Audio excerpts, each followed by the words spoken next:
Step outside. Yate, talofa lava, kia ora, hola. ¿Cómo estás, everyone? Welcome to Indigenous Ways Wisdom Circle. This evening, we would like to take this time to acknowledge traditional owners and ancestors of these tribal lands, Ogapoge, Owenge. This is also known as Santa Fe. We all reside here, and we're very grateful for the caretakers of these lands. And we'd like to acknowledge Black History Month. So this evening, we have a very special guest. Tonight, we are featuring Storme Webber, Two-Spirit, Sukpak, Black Choctaw poet, and interdisciplinary artist. She's a second-generation Two-Spirit and lesbian. Her work is cross-genre, incorporating text performance, audio, and altar installation, archival photographs, and collaboration in order to engage with ideas of history, lineage, gender, race, and sexuality. Please welcome Storme Webber. So thank you for being with us this evening, Storme. I'd like to go ahead and just ask you a little bit about yourself. Can you help us with some of your story so we can get to know a little bit of your some of the important, meaningful events in your life that made you who you are today? Thank you so much, Tasha. I'm very grateful to be invited. I think this project is amazing and life-affirming and truly shares wisdom, with the work and the conversations that you have. So it's an honor to be here. Thank you. So my name is Storme Webber. I was born on Duwamish territory, Seattle. My grandmother was Sugpiaq, and she came down from Alaska in the 1930. My other grandmother was Black and Choctaw, and she came up from Texas to Seattle in the 1940s. So it's an urban native mixed blood story, Black native story, Two-Spirit story, second generation lesbian, survivor of the welfare system, the foster care system, and I'm a grandmother-made project. My grandmother made me.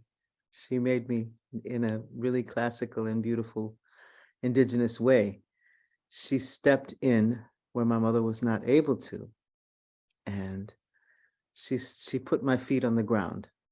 And she herself was an artist who had never had the opportunity to practice, but she studied singing and she sang, and she had a striking visual sense that she would express in her clothes, or just the way she would notice beauty. So yeah, I guess that would be my general identification: working class,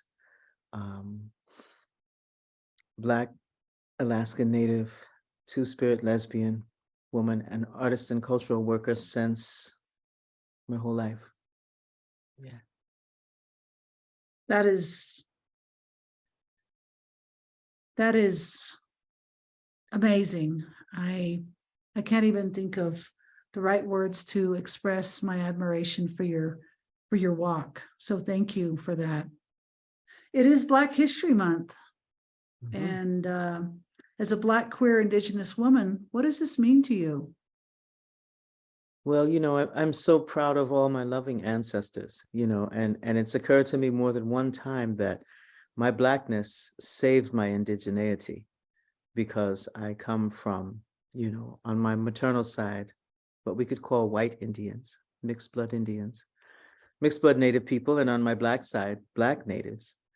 So, but the people that were mixed with white at certain points in history began to wear that identity as a protection.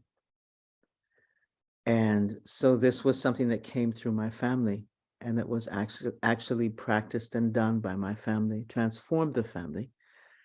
That was not an option for me.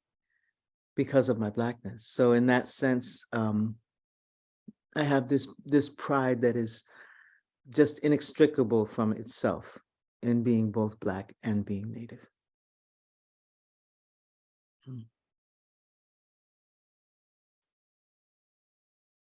I don't understand, but I understand. It's I do, because I too walk with different ancestors from different parts of the world, and I've got my cultural identity. And to me, that means everything to me. That is everything to me.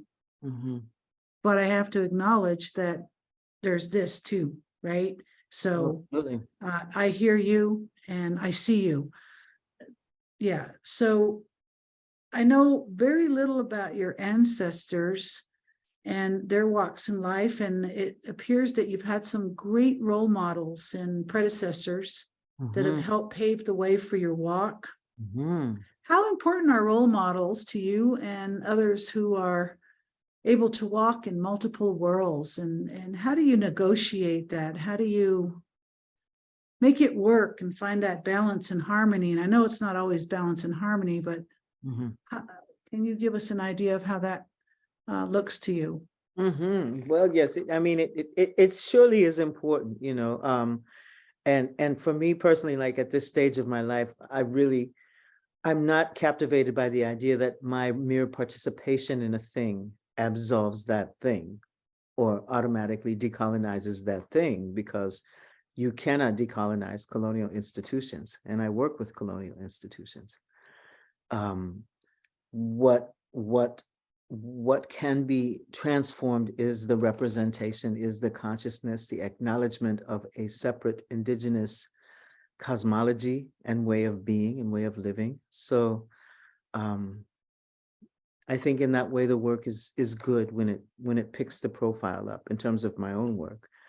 In terms of my journey, again, my first hero was my grandmother, and what I adored about her was her flair for the beautiful, her genius at appreciating the smallest thing, her loving way, her way of looking at everything in a creative way. I guess it's also akin to the creative process. If we look at things, and it's kind of a liberating thought at times to look at things as a series of questions or a series of inquiry.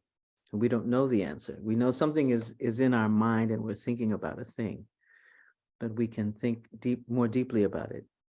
We can research it. We can learn. So definitely, in that sense, Ernestine Hayes has been particularly inspirational to me as an Alaska Native woman who experienced colonization through her family, left Alaska, returned, had to go back and relearn what was remaining of her culture. So, and of course, Toni Morrison. I mean, I take a great deal of inspiration from the great artists in the world. I'm so thankful for them.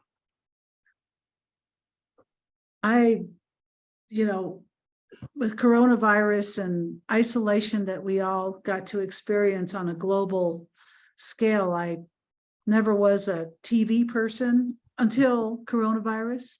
Right. In that time, I took pleasure in watching a number of documentaries and just absolutely educated, mystified, and blown away by people's walks, just pioneers that did the good work, that did the good walk, that did the good fight, and that got out there to do everything they've done so that we can be.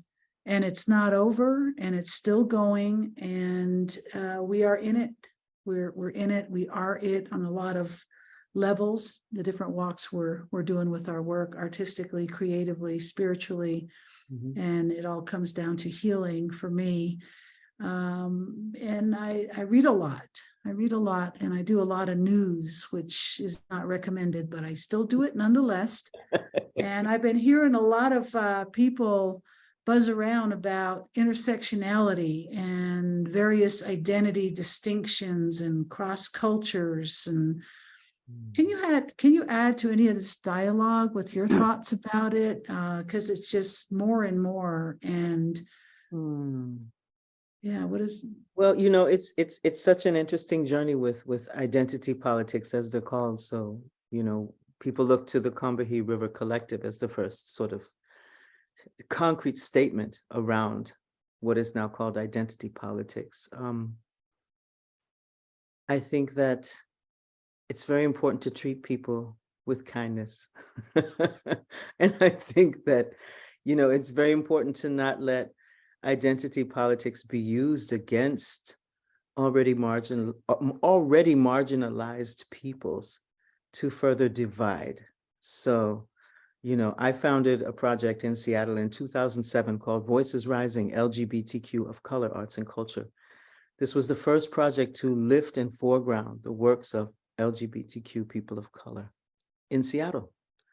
So a lot of cultural workers trained with this project, were mentored with this project, developed work through this project. And I think that, that's a way to make the work live within community.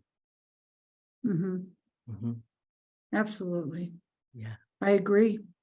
And does this conversation that's as of late, and has it informed your work all along? Creating art for different people is different for different reasons. Indeed. And creation is creation. Mhm. We're born with this ability to create, whether we want to clock in 9 to 5 or if we want to create and try to make that work and make a living at it. Mhm. Has this informed your work, this cross-cultural intersectionality and stuff? Oh, absolutely, absolutely. I think of the Audre Lorde quote where she said, I don't believe in single issue struggle because I don't live a single issue life. And so because I grew in the way that I did, you know, I was challenged and blessed to grow outside of this entire culture. My mother was a lesbian in the 1960s, Right. before this was even a publicly acknowledged identity. She was a mixed blood Alaskan Native woman. She was poor, she was on welfare, she was a single mother. So I grew up outside, always outside of these lines of identity, and experiencing a lot of judgment that I wasn't really a girl, I wasn't really Black, I wasn't really Native, I wasn't really this or that. That was the balm that came to me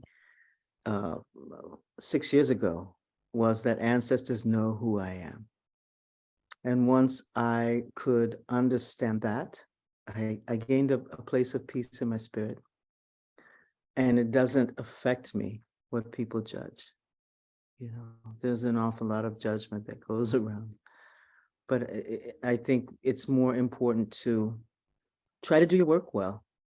If it's a particular story, it's a niche story, perhaps. If it's told well, people will hear it.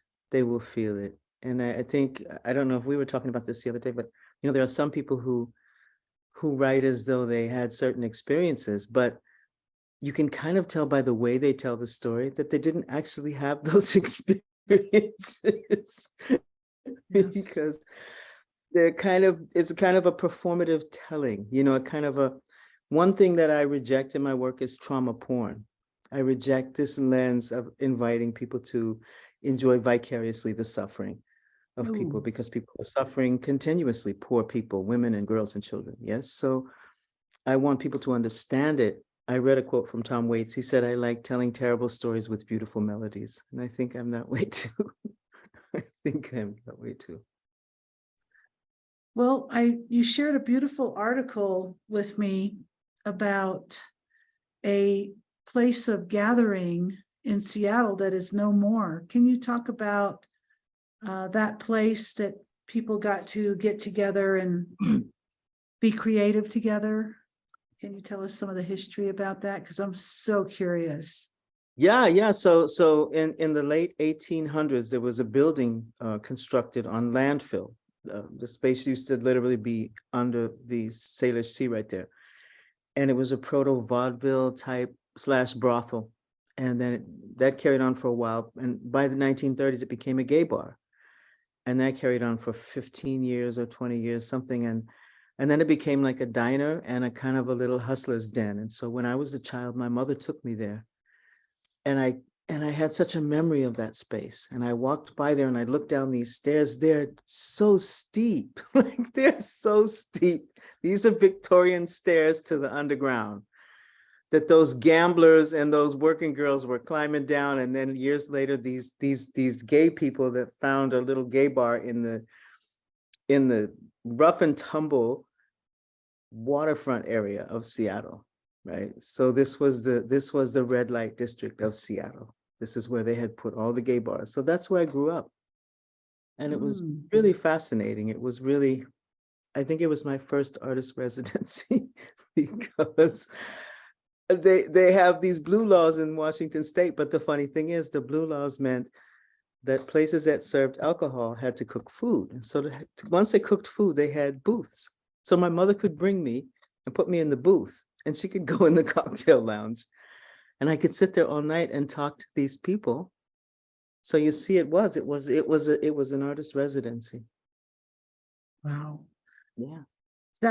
Just the article just almost took me there. And in my own mind, I have this imagination, and I've only been to Seattle once and, driven through there to get up to Canada, but I would sure like to know more about Seattle because it seems like such a wonderful artistic and creative space where a lot of people I've met that have meaning to me come from there or have been informed by living in that city and even around that city.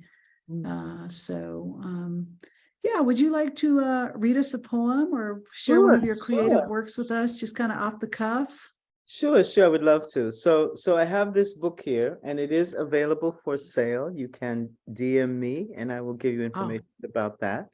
It's called Blues Divine and it was published by River She Collective Arts. I'll read the opening poem. It's called Grace. Grace ease on over me because I live in music.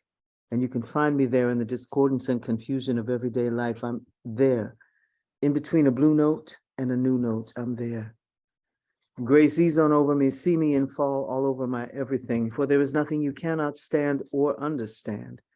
I trust myself in your hand. I can rest easy because I know you love me. You always loved me through the bitterest seasons when rhyme left me stranded. You walked with me full of feeling and spoke in total silence. I swear Aretha Franklin has saved my life more times than I can count. And if Billy sent me sometime to the 57th floor, why, she'd always find a way to sing me down. I could glide down easy on Charlie Parker with strings and find myself in April in Paris. And somehow at those moments, nothing else mattered. At those moments, nothing that is not music can touch me. Spirit swathes me like impervious armor, and I understand what keeps me living. You see, it's the sheer goddamn funky swing of it all, the mystery at the heart of it, and at the end of the road. I understand why Nana played that record, Songs to Torch By.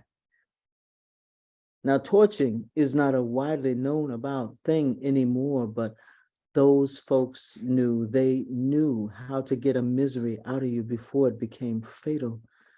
Why just roll yourself in it and let the tears and rage flow out? Let Billy carry that cross for you. She already died for your sins, don't you know? So when I get the lowdown miseries, I reach for the tried and true soldiers of survival, and they come singing and moaning and falling out and getting back up and exhibiting so much class and grace and style till after some time I feel my soul stretching and straightening up, filling my living frame, and I once again rejoin the human race. Music is my mistress, and she and I will never part. That was really inspired by this grandmother. This grandmother, she is now in the Field Museum. If you go to Chicago, well, wait, she doesn't want to be on Zoom. That's all right. But if you go to Chicago, she doesn't want to be on Zoom. She said, no, I'm good. But if you go to Chicago, she is there in the Native Hall. Thank you. And that piece, I just want to say, but that piece was inspired by her because she was taken from her culture, but she was a profoundly spiritual person. And so she found a lot of spiritual depth in particularly jazz music, Black music, Billie Holiday, Ray Charles. And this music was so important because it supported her spiritually. It supported her journey through a lot of challenges. And to me, of course, it made this beautiful joining of my own heritage. So that piece is quite dedicated to her. That's a beautiful piece. Thank you so much for sharing that with us. Thank you. So much going on in my mind thinking about this cross culture. I'm just thinking about cross culture, and I've read a lot of stories, and I'm fascinated with history. Mm-hmm. I didn't always used to be, but now I am. Mm-hmm. And I just think it's fascinating how cultures from different walks and languages came together to become allies. And that's how we all came to be Mm-hmm. here, those Mm-hmm. of us with mixed blood. Absolutely. And today, we are living in a world where we have access through technology, the internet, and we're able to actually step into each other's worlds. Example, this way tonight. Mm-hmm. We're not in your living room with you. We're not in Seattle with you, but we're able to be here with you in our own space. Indeed. So, do you believe that technology is a positive tool for us to use as Indigenous people to come together and make more allies and coalitions and still utilize the getting together in real time and real space, Mm-hmm. but also continuing to cross the waters Mm-hmm. to bring in more people to share our stories and hear other people's stories? Mm-hmm. Does this impact you at all today? Are you into this form of spreading your word? Because you've got some good words that a lot of people could save a lot of people's lives, in my opinion. Well, thank you. I'm certainly open to it. I've been working a lot, of course, since coronavirus, doing Zooms. So this is a good thing. This is a good way. Prior to that, I traveled a lot. So I have always traveled with my work. I spent time living in other countries and traveling around in different places. So yeah, it's so important to do that. Oh, sorry, that's my telephone making noise. Forgive me.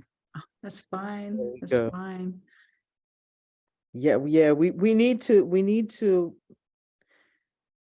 think of how we can stand together. Like, this is really important right now.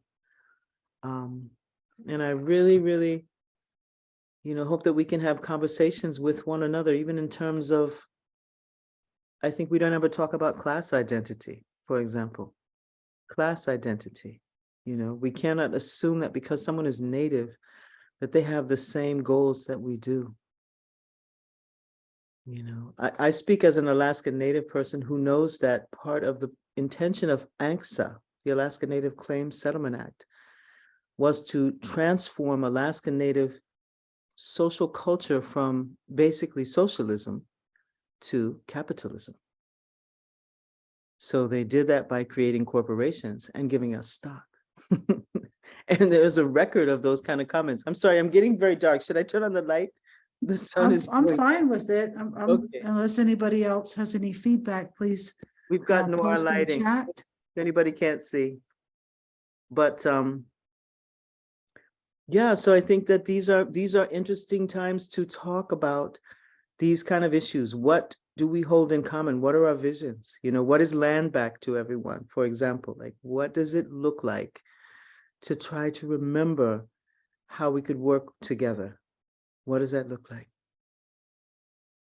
That's a very complicated question, because the information I think that we need to have before we come up with a strategy and a coalition is, what are the rules? Where do we find them? How do we figure out what's federal Indian land mean? What does state recognized Indian land mean? What does non-recognized Indian land mean? And how does the opportunities become real for us to self-preserve by creating businesses? And, because anybody with land, that's wealth. Land is wealth. I mean, it's more than dirty paper, dollars. Yes, yes, yes. Land is wealth, and there should be economy. We should be able to have economy. We should Right. be able to do a lot of stuff. And I think that that question is for somebody that really knows how to explain to us, how do we break through that policy that stops people from going back to the reservation and starting their own Navajo-like Walmart, or, Native-like coffee house that can become franchises starting on one reservation land and maybe moving into all the other tribes and all others too. I believe in inclusion. I don't believe in exclusion. Mhm, And I think allies are some of the most important people mhm, to move forward in this direction. We can't do it alone, mhm. but there's a lot of questions. There's a lot of questions, and it's not that forthcoming like Google, Yeah, how no, absolutely. how to, and then you just get this. Absolutely. It's like, Absolutely. oh my gosh, how, wait a minute, let me just narrow this down. I just want one answer to one question, and who knows this and where do I go? So I think Yeah. maybe resources and Mhm. connections is probably a good start. And I think so. here's a tool. Yes, and we're so lucky we have a lot of brilliant young people coming forward at this time. Yes. We have Indigenous voices, we have Black Indigenous voices that just haven't existed before. And Right. I really hope with all the work that I've done that, it's helped to make a way for people to just be able to take something for granted and walk there. Because there's so many people who came ahead of us. I continue to think about Buffy St. Marie, who's 80 years old. You think of those who came before when there was no trail and they made the road. And so grateful for the elders. So grateful. I love Buffy came on our Indigenous Wisdom uh, virtual event. I think it Mhm, was last year. And she said, make your own menu, mhm, mhm. create it, That's make it. your own plate, That's it. and then serve it. Yes. Serve it to everybody, and use the platform to serve your own plate. And I thought that was such a beautiful metaphor, Absolutely. because obviously she's into healthy living, which means, grow your own food, have animals, Mhm. live the old way, but still be able to come into mainstream with integrity. Absolutely. And yeah, thanks for mentioning Buffy St. Marie. She's my absolute favorite influence and role model too. Mhm, So yeah, I think that's great. mhm. So do you have family members, like siblings? Are you an only child? Oh no, I'm not the only one. I'm the eldest of my mother's children, and Hmm. I have two siblings from my father. Hmm. So, but yeah, so I left home when I was 11. So I lived with my mother till I was 11, and then I've been on my own since then. Isn't that funny? So it's really over 50 years now that I've been in the world. So I was 7 years in the foster care system. Mm, Oh, okay. yeah. So in there, I'm hearing survival, and then I'm also hearing thrive. Uh, Mm-hmm. you've been able to survive and also thrive. Absolutely. So I know you do spoken word. What other kind of art mediums do you engage, or have you engaged? Well, I did, I have a really large sort of encompassing project at this moment called Casino a Palimpsest. And I received an award in, I believe, 2016 called the James W. Ray Award um, for artists. And part of that award was a solo exhibition at the Fry Art Museum in Seattle. So it was my first solo exhibition. I was so fortunate. I had the most perfect and wonderful and brilliant curator, Miranda Bellardi Lewis. And I think it was her first curation at a major museum too.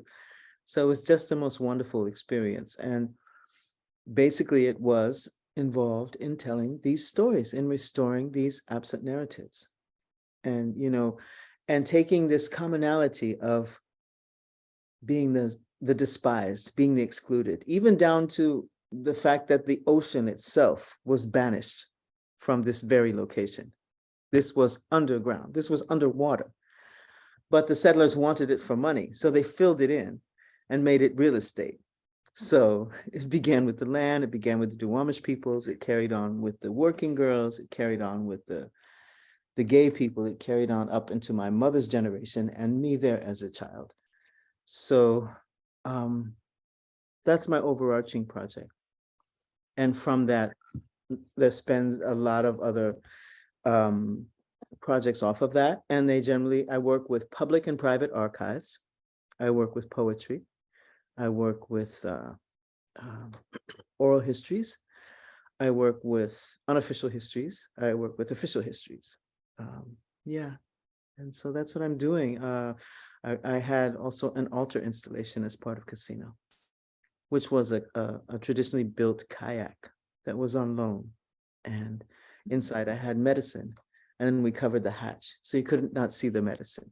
And then there was imitation cedar because we couldn't have real cedar. So the kayak was moving through these waves of cedar, and it was in the center of the room where there were so many photographs of my ancestors. So that Can was you, pardon me, go ahead. and the really wonderful thing that Miranda found too was a woman who spoke Lushootseed, which is the original language of Seattle, and told a story in Lushootseed about a two-spirit woman chief from Montana who rode to warn the indigenous that the settlers were coming. So there was also a place where you could literally hear Lushootseed. You could hear me reciting the poetry, and you could see these unofficial and official documents. Yeah. So it was a way of telling a social history through a family. That was my intention. And asking people to just observe it. I asked people not to take pictures. Of course, I caught them trying to take pictures quite often, but you know, just asking people to realize that this was a sacred moment and nothing was for sale. That was important for me to tell people. You know, I agree with, there's a filmmaker, Jibril Diop Mambeti. He's from one of the Francophone countries. And I'm sorry, I forget which one exactly. I don't know if it's Senegal for sure. But he said, I believe that marginalized people have the most to offer a society because they come into contact with the widest spectrum of people. And so that's what I'm trying to do when you ask about, you know, intersectionality is find the places where we have been aligned, find the places where we've been together, you know. And growing up the way that I did, there were a lot of times that people just had to be together. They had to work something out. And I guess that's something that I'm trying to share as well. And also make space for the next generation because, you know, I'm totally in agreement with that. You know, I give all the space for the young people to come in and I share what I can, you know, that's really it. Well, I always keep in mind that I was once young. I'm into my middle age now. Mhm. I'm loving the wisdom, and I'm welcoming the wisdom that comes on down the road, so Yeah. long as I'm here to walk on this earth journey. And you know, I studied, I'm not sure if I'm able to pronounce it correctly, the palimpsest. How do you say it? Palimpsest. Palimpsest. Palimpsest. Yeah, it's a funny word. Can you talk a little bit about that, just to inform people if they don't know what it is, but it's a fascinating topic that got my attention. Yeah, sure. So Casino a Palimpsest was the name of this project, and Casino is the name of the actual location, the actual place where these stories began. Palimpsest is a term that refers to, in antiquity, when they had paper made of reeds or whatever the paper was made of, cotton, they didn't have a lot of it. They'd write something and they would need to reuse it. So they would scrape away that top story and they would write something else. But palimpsest meant that all the other stories were there from time. And so, you know, I guess so many of us can relate to this as well. All of our families are that way, aren't they? They're palimpsests. You know, something is done and gone, but it's actually not. It's there. And that's what I was trying to tell in those stories. That, you know, there's Amazing. and especially Seattle in this time, because Seattle in many ways has given itself over, given its fortunes over to the wealthy, you know. And the richness of those stories and the ways in which people made community together in very oppressive times is remarkable. And it needs to be recorded. It needs to not vanish, because there's a new thing that we have to say now. New things are good. Say the new things, but don't throw away what's happened, because we're going to need to know what happened so we don't have to do it again. Yeah. Yeah, It's kind of like absolutely. that. Yeah. So last question I want to ask you before we go to a commercial break with Elena, and then we're going to invite everyone in that wants to come in and be seen, be heard, or just be able to say hi to you, is what does the word gathering mean to you? Gathering, well, you know, that would be my ambition, to find a place where we could gather, where we could live in relationship to one another, where we would each have our own space for our own solitude and reflection and meditation and all the things. And yet we would be able to count on each other. That's my ideal image of gathering. Yeah. So I guess It's as you say that, I just got this image that popped in my mind as you made that beautiful space visually, the image.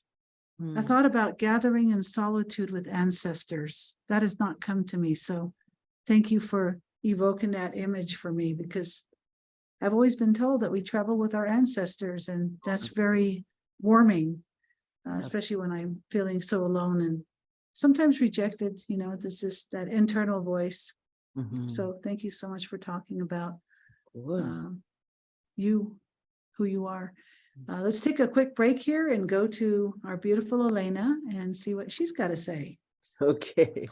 Thank you. Great. Thank you so much, Stormy. What Thank great medicine you are, and the wonderful wisdom that you've shared with us. You know, just thinking about what you talked about, which was essentially keeping our stories alive. You know, I remember hearing a quote of, "We cannot tell the truth about our past. We cannot tell the truth about our past. We become stuck in it." You know, so really, thank you. Thank you for your extraordinary walk and your influences. And I don't know if you get this, but I really want to say this so I can sleep well tonight. You got one of the most sexiest voices, man. I could listen to it. And it also tells me with the cadence and the tones, your singing voice, I haven't yet to hear, but I know it'll just be, you know, just reach many octaves. Thank you so much for blessing us. I'm just going to get on with what I need to, because I know a lot of people will have a mob of questions or comments they want to give to you. This is what's happening next month, the third Wednesday of each month. We have the Wisdom Circle. So next month, we're very blessed. 15th of March, same time, same channel. We have Judy C. Stout. It's also March is Women's History Month. Judy C. Stout is deaf Lumbee tribe raised in Piedmont, Brookmont. She's retired from Garlet University after doing 28 years of amazing service. So come check us out or her out, what she has to share in the Wisdom Circle next month. If you got so much from Stormy's presentation, there are a lot of things that you missed. In a couple of days, Stormy's Webber's archive will be at our website, IndigenousWays.org. There you'll also find over 200 presenters, predominantly Native American, Indigenous, LGBTQIA2S+, as well as deaf and hard of hearing presenters that we've been very blessed to support since April 2020. So we'd love you to share Storme Webber's archive with your friends. If you're beaming in through social media at the moment, you're live, please like our pages. That helps us. So we're on Facebook, YouTube, Twitch, Twitter, all of those wonderful things. Please like them. And also at our website, you can subscribe to our newsletter so you don't get to miss out on anything. I want to also take this time to especially thank our sponsors, including the National Endowment of the Arts, the City of Santa Fe Arts and Culture Department, the Santa Fe Community Foundation, the Envision Fund, and also the New Mexico Arts, making this possible. Our incredible presenters tonight, as you know, you've heard from the extraordinary, just a tiny slither from Storme Webber. Also, all of our virtual events have had access with interpreters. At the moment, we've got the beautiful Mariah, who has been interpreting Garcia, as well as Chris Esiano, making all of these events accessible. They have also been free during this time, so we're grateful for that. Next month, on the 11th of March, we will be going to South by Southwest, we being IndigenousWays, presenting on a panel, How to Save America from a Human Rights Meltdown. So if you're in Texas, we're going to be beaming out from 4 to 5 at the Hilton Austin downtown, or if you've got friends there, please send them by our way. We'd love to see them. And the beautiful Tash will be presenting her rich culture, and also what we've been doing through IndigenousWays, particularly through the pandemic. We've got a lot to share. And the philanthropic, there was $52 billion in 2022 that went out to nonprofits, but how do we really democratize that to smaller nonprofits like ourselves? We're also on stage with the Christopher Reed, also MAD, Mothers Against Drunk Drivers, and also a wonderful The Green Machine, which is looking at horticulture. And then save these dates. This will be our second year in doing the Indigenous Ways Festival. The dates are first Friday of May and June, and also the third Friday of August. They will be from 5 to 9 here in Santa Fe at the Rail Yard Park. Because we've picked up such a worldwide audience since April 2020, we'll also be beaming out live. So if you're unable to be in Santa Fe, we will be doing that. You can register online. Some of our artists that we'll have, Joy Harjo, who is the 23rd US Poet Laureate. She'll be closing out in August, but we've got this wonderful slew of performers. It's food, it's celebrating we're still here, and all the stories we have, indigeneity, all of that wonderful stuff. If you're able to give or donate, you can go to our website, or we've got PayPal, Venmo, all of those wonderful, wonderful things. And now that's enough from me. And I'm going to invite everyone to, if you want to say hi to Storme, this is the time where you can click your video on and unmute. If you're feeling a bit shy, which I really understand, what you can do is to go into the chat and pop some questions in. Also, we've got, if you're in any of our social media, please feel free to pop a chat in the box, and then we can go from there. But really super stoked to have everyone in and on, and well, there we all go, which is really great. So in saying that, who wants to kick us off? Just unmute, and please, I know we've got a bit of time, so does anyone want to share any thoughts at this moment? Tash? Oh, gosh, yes. I'd like to just go down the list. Let's go ahead and start with our beautiful elder Arletta from Lukachukai. That's L-U-K. Arletta, hi. Thank you for being with us. Everybody say hi to our beautiful elder Arletta from beaming in from Lukachukai, Arizona. Thank you for being with us, Arletta. We'll see you soon in March. We'll be going your way, so look forward to that. Thank you. Miss you. Let's go down the list. And hey, Nicole, what's up? Hey, thanks for being here. Want to ask Stormy any questions or say hi? Of course, always. Professor Webber. Always a pleasure to hear your wisdom. Thank you. And the beauty also of your insight, both, which is a wonderful combination.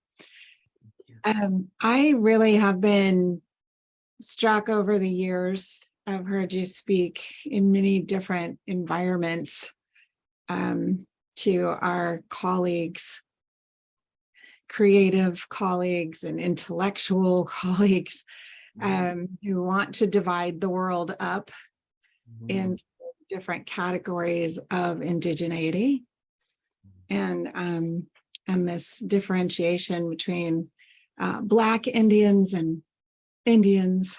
And I would love for this group to be able to hear a little bit more from you about that, if you'd be willing.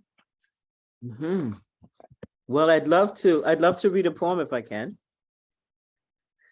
I think that says a lot. Is that okay? Absolutely. This is your show, Stormy. Whatever you want. We are right there with you.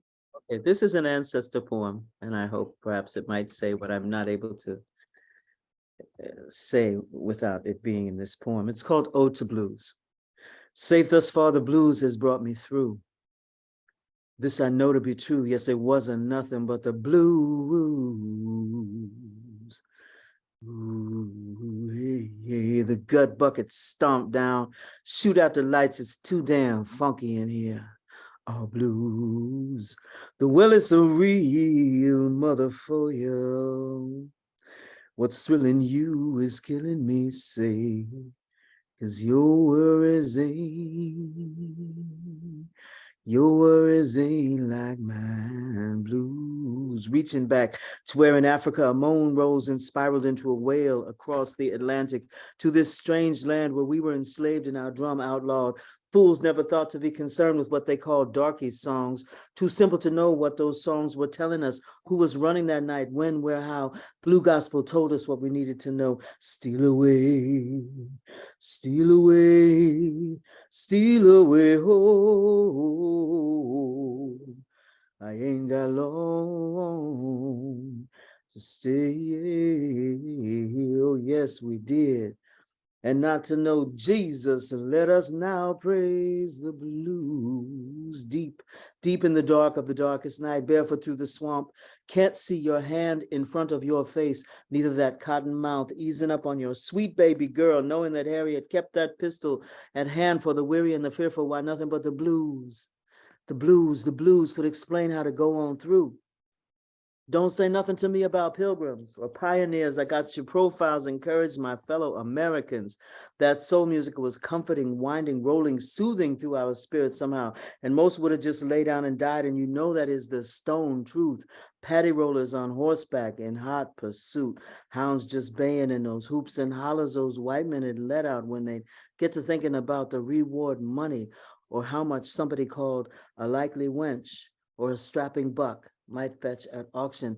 Now, as if slavery wasn't enough, as if manifest destiny wasn't enough, surely that would be more than sufficient to make a body feel the low down blues. Start those blues flowing just like that Ohio River we only had to get crossed to freedom.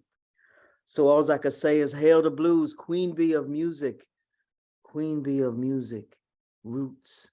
Blues, yeah, you made a way out of no way. Blues, oh blues, you made my back strong. my heart not fall splintered and tore up out my chest. My feet take that one more step. Oh, if ever a song could rise and take form, it would have to be you. Oh, blue, black, mighty, mighty tone, the way you held me. Nobody knows the trouble I've seen. Nobody but you. Hollering like a mountain jack, when I hear you, I know you, and I know I'll be all right by and by. Same way you held my mama and hers before, and all reaching back in your eternal arms. Blues, I love you. Be you moan, shout, shuffle, or stomp, I'm there.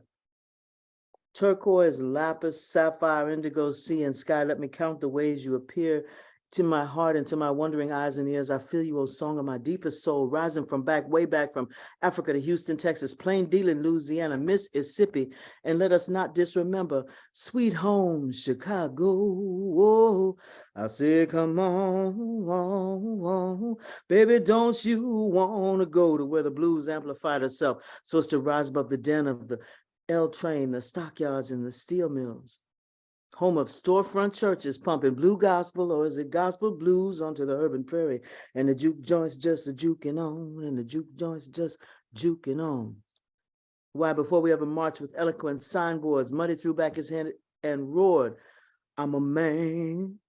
And Miss Coco Taylor pissed her wang dang doodle, said all night long. Listening from a place deep inside where the tone meets the note, in love with candlelight warm, meets the note, encounters the rhythm in a sweet sway of step. Hold me in your arms like a voodoo child, baby, oh.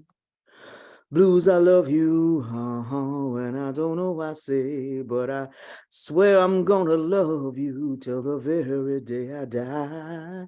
Let us now praise. Oh, the blues.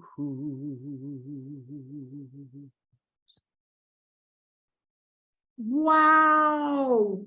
Woo! Cadence, prosody, poetry. Oh, okay. It's not my turn. Who wants to talk next? This is amazing. Thank you. That was a great review. I love that. I love it. Who wants to talk next? Should I pick Tori? Hello, everyone. Tosh, Elena, Nicole, Michelle, and of course, Storme. Sorry. Hello. Hello, sisters. Such a beautiful gathering of witches and medicine women. And always blessed by Stormy's medicine through her sharings, her voice, her art. Thank you, Stormy. And we just look for more and more ways that you can be supported in the mundane ways and in the ways of encouragement to continue putting your medicine out there, because it's much needed. And that medicine also requires rest. And so may you have the good balance of resting and doing and being. And thank you so much, Tasha and Elena, for this container that you've created so that we as artists have a place to share our medicine. And what you're doing is incredible, because it's not just, building yourself up. It's like so demonstratable. It's such a demonstration of service. And that's the way, you're demonstrating how we can be of service to each other and to community. And I'm just so appreciative of that. So it's really lovely to be here. Thank you. White, silver, mixed color, turquoise vocals. Tori, thank you very much. You're amazing. Thank you, Tori. It's so great to see you.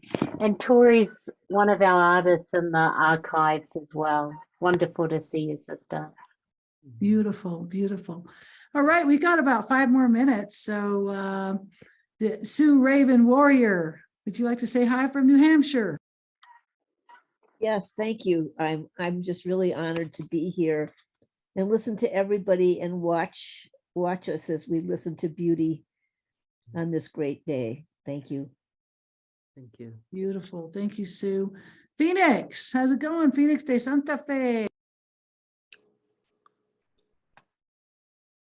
Oh, Metakoye Yasin. I missed most of it. I'm so sorry, Stormy, because what I heard just now just touched my heart and my soul. And I will never miss this ever again. I hope I see you again. Thank you so much for sharing that. Mucho gusto. Thank you. What about Carla from Albuquerque? How's it going, Carla? Hi. Oh, thank you so much, Stormy. I really appreciated hearing about your history and just your works. And yes, you have a beautiful voice. I love the way your expression just fills the soul. So thank you for sharing with us this evening. Beautiful. Thank you, Carla. All right, we might get through everybody tonight. Michelle Mormel, Fifth Wheel Escape. How's it going? How's it going on the road? Hello, welcome. Thank you so much, Stormy. I am here and just arrived in Sarasota, Florida today. And you and I sang together, Stormy, in the One World Inspirational Choir many moons ago. It was wonderful. I love your phrase, stand together. And I am trying to do that now. I'm still singing. I'm in One World Inspirational Choir, way back in the day, but to the day I am singing in Sing Out Detroit and in Out Loud Chorus in Ann Arbor. And I'm sticking together with those LGBT folks and our allies, and we're all standing together. It's great. In choirs. Right on, right on. Okay, Amber. Can't go tonight without saying hey to Amber. Amber. Hey, I love you. I love you. Stormy, thank you so much. A couple of things that I will be sitting with for a bit. One is the approaching things as an inquiry. I have a friend who says that curiosity is a spiritual principle. And when you said that, it just sank in. And then the other one is that whole palimpsest thing of like, there are, and in my personal life, but I know for all of us, there are all these stories that were untold, intentionally untold, right? You weren't told about these ancestors, you weren't told these stories. And thank you so much for pointing out that they're still there, that I carry them, that's part of who I am as well, just because I wasn't told the stories and only am finding out bits and pieces. The whole story is already there underneath. And that was really rich. So thank you. I'm going to be working with those things for a long time. And thank you to the interpreters. Tasha and Elena, I love you. I love you. And really, it was a pleasure. And I love Seattle. Thank you so much, Amber. We have time for one more. Estrella Root, would you like to jump in and say hi real quick? You're on mute. We can't hear you. Can you hit your mute button? Bottom left screen. Can you hear me now? Yep, got you. Yep. Thank you. Oh, I just can't believe it. I didn't know this was going to happen.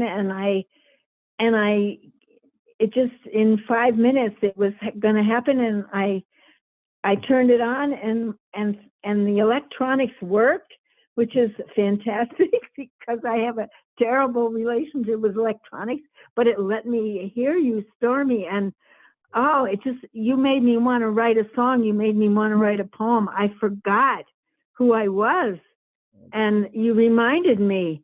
And I'm so grateful for that. I really needed to be reminded today. So thank you so much. Love you, Estrella. Okay, everyone, we're at the top of the hour. We wanted to catch everybody. Destiny, love you. Little niece here. Destiny, love you, love you. Got a birthday coming up soon. You're turning a big 25. Lead us into the future, Gen X little niece there. Okay, everybody, thank you all for being a part of us. As always, thank you, Storme Webber, for creating and making making the world more beautiful by just being you. And thank you, Nicole, for hooking us up too. Really appreciate the connection. As always, absolutely love and adore our ASL interpreters. Thank you very much for taking time out of your busy days, interpreting all day to come do our humble little show. So thank you very much, everyone. And we love you so much, everybody. Get some good rest and spread the goodness. Thank you. Peace out. Thank you. And we'll look forward to seeing you all next week, next month rather. But let's give it up for the one and only Storme Webber. Touch the earth.